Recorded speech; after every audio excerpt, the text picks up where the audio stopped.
어젯밤 뒤척이셨죠? 오늘 아침에도 또 커피 드셨나요? 지금 이 순간 가슴이 두근거리고 있다면 이 영상 끝까지 보셔야 합니다. 커피 마시는 시간 단 하나만 바꾸면 오늘 밤부터 완전히 달라집니다. 오늘부터 3일만 적용하면 오후 졸림이 줄었다는 분들이 많았습니다. 지금 3가지 체크만 따라오세요. 저는 30년간 수면과 생활습관을 연구해온 박도윤입니다. 지난 20년간 5만 명이 넘는 분들을 만나면서 가장 많이 들은 질문이 있습니다. 선생님, 커피 끊어야 하나요? 아닙니다. 끊을 필요 없습니다. 타이밍, 양, 방식. 이 3가지만 오늘부터 바꾸면 커피는 독이 아니라 약이 됩니다. 두근거림은 줄어들고 집중력은 올라갑니다. 밤에는 편안하게 주무시고 아침에는 개운하게 일어나실 수 있습니다. 과장 하나 없이 말씀드립니다. 제가 직접 경험했고 수천 명이 효과를 본 방법입니다. 오늘 단 10분만 투자하세요. 내일 아침 눈 뜨는 순간 여러분의 몸이 답해줄 겁니다. 자, 그럼 여러분께 질문 하나 드리겠습니다. 오늘 커피 몇 잔 드셨나요? 그리고 첫 잔은 몇 시에 드셨나요? 댓글로 남겨주세요. 선생님, 저는 커피가 너무 좋아요. 그런데 나이가 드니 한 잔만 마셔도 밤에 눕기가 무서워요. 외래에서 정말 자주 듣는 이야기입니다. 예전에는 점심 후에 진한 아메리카노 2잔을 마셔도 멀쩡했는데 50이 넘으면서부터는 오후에 마신 커피가 밤 1시, 2시까지 눈을 번쩍 뜨이게 만든다는 거죠. 여러분도 이런 경험 있으시죠? 낮에는 눈꺼풀이 자꾸 내려오고 그래서 커피를 찾습니다. 그런데 그 한 잔이 저녁 식탁에서의 두근거림, 잠자리에 들었을 때의 뒤척임으로 돌아옵니다. 다음날 아침은 더 힘들고 그래서 또 커피를 진하게 찾게 됩니다. 악순환의 시작입니다. 저 역시 비슷한 경험이 있습니다. 연구가 몰리는 오후 3시쯤 피로해지면 더블샷을 찾곤 했죠. 순간은 또렷해지지만 저녁에 집에 돌아오면 아이들 숙제를 봐주다가도 심장이 철퍼덕거리며 뛰는 느낌이 들었습니다. 누우면 생각이 쏟아지고 잠이 얕아져서 자다 깨달을 반복합니다. 다음날 아침 얼굴빛이 칙칙해지고 소화도 더부룩한데도 버티려면 다시 커피가 필요했습니다. 연구자인 저도 이렇게 흔들리는데 일과 가정, 부모님 돌봄까지 챙기시는 여러분은 오죽하실까요? 하지만 저는 많은 분들과 작은 실험을 했습니다. 식후 블랙 한 잔, 오후 2시 전 종료, 물 한 잔 동행이라는 단순한 원칙을 2주만 지키자는 것이었습니다. 공복 카페인은 위를 자극하고 혈당과 기분을 롤러코스터로 만들 수 있기에 반드시 식사 후에 천천히 마시기로 했습니다. 그리고 오후 2시 이후에는 디카페인으로 바꾸고 자기 전 최소 6시간은 카페인을 비워두자는 약속이었습니다. 결과는 놀라웠습니다. 가슴 두근거림이 줄었어요. 밤에 깨는 횟수가 2번에서 1번으로 줄었어요. 변비가 덜해요. 물을 같이 마셔서 그런가 봐요. 물론 모든 분에게 기적처럼 통하진 않습니다. 위식도 역류가 심하거나 불안이나 우울 증상이 동반된 분들은 더 섬세한 조정이 필요했고 고혈압이나 부정맥 약을 드시는 분들은 전문가와의 상의가 먼저였죠. 그럼에도 많은 분들이 커피를 끊는 대신 커피를 관리하면서 일상의 만족과 건강을 동시에 끌어올렸습니다. 커피는 행복의 언어입니다. 손에 잡히는 따뜻함, 첫 모금의 향, 잠깐 멈춰서는 여유. 저는 여러분이 이 즐거움을 죄책감 없이 누리시길 바랍니다. 그래서 오늘 영상에서는 커피가 약이 되는 조건을 아주 구체적으로 알려드릴 겁니다. 몇 잔까지 괜찮은지, 언제 마시면 좋은지, 속이 예민한 분들은 무엇을 바꾸면 되는지, 그리고 커피와 궁합이 좋은 음식들까지 소개해 하루 한 잔이 보약이 되는 루틴을 만들어 드리겠습니다. 오늘 이 영상에서 말씀드릴 내용은 여러분의 커피 관리 방식을 완전히 바꿀 수 있는 중요한 지혜입니다. 이 이야기를 끝까지 듣고 실천하셔야만 진정한 변화를 경험할 수 있습니다. 끝까지 보지 않으시면 가장 중요한 실천법을 놓치게 됩니다. 오늘만 따라 해보세요. 내일 아침 눈 뜨는 순간 몸이 답해줄 겁니다. 그럼 지금부터 여러분의 커피 습관을 바꾸는 작은 실천만으로도 충분히 일어날 수 있는 변화들을 하나씩 짚어보겠습니다. 여러분 아침에 일어나자마자 공복에 커피부터 드시나요? 그럼 속이 쓰리고 불편하신 적 많으실 겁니다. 오늘부터 이렇게 바꿔보세요. 그릭 요거트를 함께 드시는 겁니다. 그릭 요거트에는 단백질과 칼슘이 풍부해서 공복 커피의 위 자극을 완화해주고 식후 혈당이 급등하는 것도 부드럽게 잡아줍니다. 실제로 유제품의 단백질은 포만감을 높이고 식후 혈당 반응을 완만하게 하는 경향이 있다는 연구 결과들이 보고되어 있습니다. 제가 만난 분 중에 68세 박영수님이라는 분이 계셨는데 아침에 블랙커피만 마시던 분이었어요.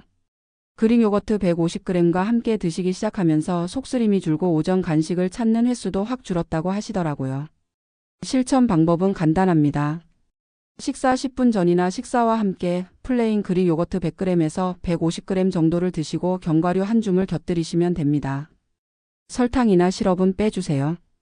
다만 유당불내증이 있으시거나 유제품 알레르기가 있으신 분, 신장 기능이 저하되어 단백질 조절이 필요하신 분들은 전문가와 상담 후에 드시는 게 좋습니다. 아침 커피를 반드시 드신다면 그릭 요거트를 곁들여 위안감을 만들어 보시겠어요? 해보셨다면 댓글에 1단계 성공이라고 남겨주세요. 그 다음으로 오후에 커피를 끊기가 정말 어려우신 분들 많으시죠? 오후 3시쯤 되면 허기가 지고 졸음이 쏟아져서 자꾸 진한 커피를 찾게 됩니다. 여러분도 그러시죠? 이럴 때 견과류를 한 줌 드시면 도움이 됩니다. 아몬드나 호두 같은 견과류에는 건강한 지방과 식이섬유, 마그네슘이 풍부해서 카페인으로 인한 불안정한 에너지 파동을 완화해 줍니다. 견과류 섭취는 심혈관 건강 지표 개선과 포만감 증가에 도움이 된다는 연구 결과들이 있습니다. 제가 상담했던 62세 이순희님이라는 분은 오후 카페인 끊기가 어려웠던 분이었는데 오후 3시에 견과류 한 줌으로 허기를 달래니까 디카페인으로 전환하는 게 훨씬 쉬워졌다고 하시더라고요. 실천 방법은 이렇습니다. 무염 무가당 견과류 20g에서 30g 정도를 소분해서 휴대하시고 커피는 라이트 로스트로 바꾸어 쓴맛 스트레스를 줄이시면 됩니다. 다만 견과류는 고열량 식품이니까 한 줌으로 고정하시고 호두 알레르기가 있으신 분은 주의하세요. 담낭 질환이나 췌장염 과거력이 있으신 분들은 과다 섭취를 피하셔야 합니다. 오후 3시 커피 대신 견과 한 줌과 디카페인 루틴으로 바꿔볼까요? 실천하셨다면 댓글에 2단계 성공이라고 남겨주세요. 세 번째로 당이 떨어질 때 달달한 라떼를 자꾸 찾으시는 분들 계시죠? 여러분도 그러시나요? 이럴 때 다크 초콜릿을 조금 드시면 좋습니다. 카카오 70% 이상의 다크 초콜릿에는 폴리페놀이 풍부해서 항산화에 도움이 되고 소량의 카페인과 테오브로민이 부드럽게 각성을 도와줍니다. 고카카오 초콜릿은 혈관 내피 기능 지표 개선에 긍정적이라는 보고가 있습니다. 제가 만난 71세 김정숙님이라는 분은 당이 떨어질 때마다 달달한 라떼를 찾던 분이었는데 10g 정도의 다크 초콜릿으로 대체하니까 총 당류 섭취가 확 줄었다고 하시더라고요. 실천 방법은 간단합니다. 식후 커피와 함께 10g에서 15g만 드시고 혀에서 천천히 녹여서 향의 조합을 즐기시면 됩니다. 다만 야간에 드시면 수면을 방해할 수 있고 당뇨가 있으시다면 양을 엄격하게 관리하셔야 합니다. 카페인에 민감하신 분들은 저녁에는 피하시는 게 좋습니다. 라떼 대신 다크 10g으로 단맛 욕구를 관리해 볼까요? 실천하셨다면 댓글에 3단계 성공이라고 남겨주세요. 마지막으로 아침 공복에 커피를 드시고 속이 불편하신 분들께 바나나를 추천드립니다. 바나나에는 칼륨과 비타민 B유가 들어있어서 신경 전달 물질 합성과 근육 이완에 도움이 되고 카페인으로 인한 긴장을 완화하는 데도 도움이 됩니다. 칼륨은 혈압 관리에 중요한 전해질로 알려져 있으며 바나나는 간편한 공급원입니다. 제가 만난 65세 최민호님이라는 분은 아침 공복 커피로 속 불편을 느끼던 분이었는데 바나나 한 개를 먼저 드신 후에 커피를 마시니까 속쓰림이 확 줄었다고 하시더라고요. 실천 방법은 이렇습니다. 아침에 바나나 한 개를 먼저 드시고 블랙 한 잔을 마시면서 물 200ml를 함께 드시면 됩니다. 운동 전에는 커피 대신 바나나를 선택하시면 심박수가 급상승하는 것도 예방할 수 있습니다. 다만 당질이 높아서 당뇨 환자분들은 크기와 속도를 조절하셔야 하고 신장 질환으로 칼륨 제한이 필요하신 분들은 전문가와 상담하시는 게 좋습니다. 공복 커피 대신 바나나를 먼저 드시고 식사 후에 커피를 드시는 순서로 하루를 시작해 보실래요? 실천하셨다면 댓글에 4단계 성공이라고 남겨주세요. 자, 이렇게 커피와 궁합이 좋은 음식 4가지를 알아봤습니다. 그릭 요거트, 견과류, 다크 초콜릿, 바나나. 이 4가지만 기억하셔도 여러분의 커피 습관이 훨씬 건강해질 겁니다. 그럼 이제 더 구체적으로 하루에 몇 잔까지 괜찮은지, 언제 마시면 좋은지 자세히 알아보겠습니다. 먼저 가장 중요한 건 하루에 얼마나 마시느냐입니다. 여러분은 하루에 몇 잔 드시나요? 일반 성인의 카페인 상한선은 대략 400mg인데 시니어분들이나 민감하신 분들은 200mg 전후로 보수적으로 관리하시는 게 좋습니다. 에스프레소 1샷은 약 60mg에서 80mg, 드립 한 잔은 80mg에서 150mg 수준으로 변동이 있습니다.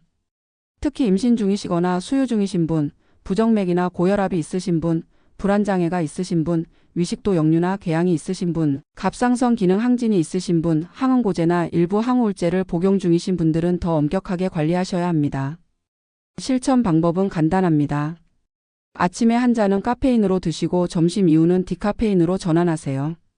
그리고 총량을 주 2일에서 3일은 로우 카페인 데이로 정해서 몸을 리셋해 주시면 좋습니다. 지금 드시는 잔 수를 밀리그램으로 바꿔본 적 있으신가요? 이번 주에 하루만 150mg 이하로 내려볼까요? 실천하셨다면 댓글에 5단계 성공이라고 남겨주세요. 두 번째로 중요한 건 타이밍입니다. 여러분은 첫 커피를 언제 드시나요? 카페인의 반감기는 개인차가 크지만 평균 5시간에서 7시간입니다. 그래서 수면 전 최소 6시간에서 8시 시간은 카페인을 비워두셔야 합니다. 야근을 하시거나 교대 근무를 하시는 분들은 생체 리듬이 흔들리기 때문에 소량을 초기 타이밍에만 사용하시고 밤 시간대는 엄격하게 금지하셔야 합니다. 제가 추천드리는 건 90-120-8시 법칙입니다. 기상 후 90분에서 120분 사이에 첫 잔을 드시고 취침 8시 시간 전에 마지막 카페인을 마무리하세요. 이 법칙만 지켜도 밤에 뒤척이는 횟수가 확 줄어듭니다. 본인이 잠드는 시간이 몇 시인지에 맞춰서 마지막 카페인 시각을 알람으로 설정해 볼까요? 설정하셨다면 댓글에 6단계 성공이라고 남겨주세요. 세 번째는 추출 방식입니다. 여러분은 어떤 방식으로 커피를 드시나요? 프렌치 프레스나 터키식처럼 기름 성분이 많은 방식은 위 자극을 느끼시는 분들에게 부담이 될 수 있습니다. 종이 필터 드립이나 라이트 로스트, 미디엄 로스트가 상대적으로 부드럽게 느껴지는 경우가 많습니다. 위식도 역류나 과민성 위장 증상이 있으시다면 공복에 드시거나 고온에서 관홍축 추출하는 걸 피하시고 우유나 단맛으로 증상을 가리기보다는 추출 방식과 타이밍을 조정하시는 게 훨씬 효과적입니다. 실천 방법은 이렇습니다. 종이 필터 드립으로 물과 원두 비율을 1:15에서 1:17로 하시고 물 온도는 92도에서 94도, 추출 시간은 2분 30초 내외로 산뜻하게 뽑으세요. 그리고 첫 모금 전에 물 100ml에서 200ml를 함께 드시면 됩니다. 최근 속쓰림은 언제 심해지시나요? 공복일 때인가요? 진한 로스트일 때인가요? 추출 방식을 바꾸면 달라지는지 일주만 테스트해 보세요. 테스트 하셨다면 댓글에 7단계 성공이라고 남겨주세요. 네 번째는 수분과 전해질을 함께 챙기는 겁니다. 카페인은 이뇨 작용이 있을 수 있어서 체감 탈수와 두통을 부를 수 있습니다. 물과 함께 마시면 두근거림이나 입마름을 완화하는 데 도움이 됩니다. 다만 과도하게 물을 한꺼번에 드시면 저나트륨 혈증 위험이 있고 심장이나 신장 질환으로 수분 제한이 있으신 분들은 처방 범위 내에서 관리하셔야 합니다. 실천 방법은 간단합니다. 커피 한 잔마다 물 200ml를 함께 드시고 오전과 오후 각각 전해질을 소량 보충하세요. 예를 들어 저당 이온 음료나 소금 한 꼬집을 더한 레몬수를 드시면 좋습니다. 오늘 마신 커피 잔수만큼 물도 채우셨나요? 컵 옆에 물컵을 붙여두는 습관부터 시작해보세요. 실천하셨다면 댓글에 8시 단계 성공이라고 남겨주세요. 마지막 5번째는 약물이나 질환과의 상호작용을 체크하는 겁니다. 일부 항생제나 항우울제, 기관지 확장제, 감기약에는 카페인이 포함되어 있어서 중복 섭취하시면 심박수가 올라가거나 불안이 증가할 수 있습니다. 부정맥이나 고혈압 치료 중이시거나 위산 역류나 궤양이 있으신 분, 임신 중이시거나 수유 중이신 분들은 개인별 허용량이 크게 다릅니다. 실천 방법은 이렇습니다. 복용하시는 약 리스트를 사진으로 저장해 두시고 카페인 체크 표기를 해두세요. 새로 약을 처방받으실 때 카페인 괜찮나요? 하고 한마디만 질문하시면 됩니다. 지금 드시는 약 이름 3가지를 적어 보시겠어요? 그중 카페인과 상호작용 가능한 약은 없는지 확인해 볼까요? 확인하셨다면 댓글에 9단계 성공이라고 남겨주세요. 자, 여기서 잠깐 지금까지 핵심만 10초 요약하겠습니다. 첫째, 첫 커피는 기상 후 90분에서 120분 사이. 둘째, 마지막 커피는 취침 8시 시간 전. 셋째, 오후 졸림에는 물 200ml와 5분 걷기. 이 3가지만 기억하세요. 이제 상황별로 바로 적용해 볼게요. 혈압약 드시는 분은 아침 약 복용 후 최소 30분에서 60분 뒤 속이 편한 상태에서 첫 잔을 권합니다. 속쓰림이 있다면 양을 반으로 줄이거나 디카페인으로 바꿔보세요. 역류성 식도염이 있으신 분은 식후 최소 30분 뒤에 드시고 눕기 전 3시간은 커피를 피하세요. 종이 필터 드립으로 산도를 낮추고 우유보다는 물과 함께 드시는 게 좋습니다. 도움이 되셨다면 지금 구독과 알림 설정해 두세요. 체크리스트 이미지는 설명란에서 받아가세요. 내일 아침 루틴까지 이어가겠습니다. 그럼 이제 오늘 내용을 정리하면서 마무리하겠습니다. 오늘 우리는 커피를 끊는 법이 아니라 관리하는 법을 배웠습니다. 기억해야 할 것은 단 3가지입니다. 첫째, 첫 커피는 기상 후 90분에서 120분 사이에 드시고, 둘째, 마지막 커피는 취침 8시간 전에 마무리하시고, 셋째, 오후 졸림에는 물 200ml와 5분 걷기로 대응하세요. 여기에 당신의 몸 상태를 더해서 맞춤형으로 조정하시면 커피는 일상의 즐거움이자 건강을 돕는 도구가 됩니다. 잘못 관리하면 어떻게 될까요? 밤에 뒤척이고 아침에 피곤하고 가슴이 두근거리고 소화가 안 되고 불안이 커집니다. 악순환이 시작되는 거죠. 하지만 제대로 관리하면 어떻게 될까요? 집중력이 올라가고 기분이 좋아지고 밤에 편안하게 주무시고 아침에 개운하게 일어나십니다. 하루가 가벼워지고 삶의 질이 올라갑니다. 이 모든 게 단 3가지 습관만 바꾸면 가능합니다. 내일 아침 눈을 뜨기 전에 스스로에게 물어보세요. 어제의 한 잔은 나에게 편안함을 주었는가? 만약 답이 예라면 그 루틴을 2주만 더 이어가 보세요. 몸은 솔직하게 보상할 것입니다. 오늘 당장 실천할 수 있는 단 하나를 말씀드리겠습니다. 내일 아침 커피를 드시기 전에 바나나 1개를 드세요. 그리고 커피 1잔과 물 1잔을 함께 드세요. 단 이것만 하셔도 내일 오후가 달라집니다. 속이 편해지고 에너지가 안정되고 저녁에 두근거림이 줄어듭니다. 오늘부터 3일만 실험해 보세요. 변화가 있으면 댓글에 1단계 성공, 2단계 성공 또는 실패 이유를 남겨주세요. 다음 영상에서 여러분의 사례를 직접 피드백 드리겠습니다. 고정 댓글에 체크리스트 요약을 붙여뒀으니 언제든 돌아와서 확인하세요. 다음 영상에서는 수면의 질을 높이는 저녁 루틴에 대해 말씀드리겠습니다. 잠들기 전 단 10분만 바꾸면 아침이 완전히 달라지는 방법을 알려드릴게요. 구독하시고 알림 설정해 두시면 놓치지 않으실 겁니다. 오늘 영상이 도움이 되셨다면 같은 고민을 가진 가족과 지인에게 공유해 주세요. 당신의 작은 변화가 누군가의 밤을 지켜줄 수 있습니다. 그리고 기억하세요. 커피는 우리가 선택하는 방식만큼 우리를 대합니다. 당신의 한 잔을 오늘부터 더 현명하게 선택해 주세요.